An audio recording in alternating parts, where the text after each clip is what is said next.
السلام علیکم ورحمۃ اللہ وبرکاتہ۔ بسم اللہ الرحمن الرحیم۔ ہر روز آسمان کے دروازے کب کھلتے ہیں؟ سلسلہ الاحادیث الصحیحہ، حدیث نمبر 623۔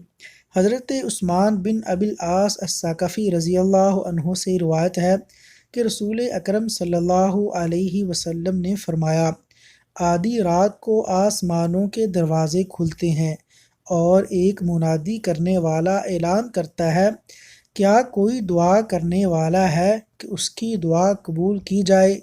کیا کوئی سوال کرنے والا ہے کہ اسے عطا کیا جائے؟ کیا کوئی مبتلائے کرب و بلا ہے کہ اس کی مشکل آسان کی جائے؟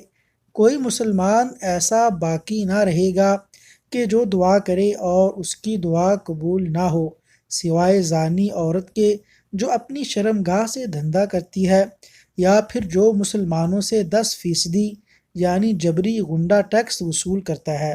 اللہ تعالیٰ عمل کی توفیق عطا فرمائے، آمین۔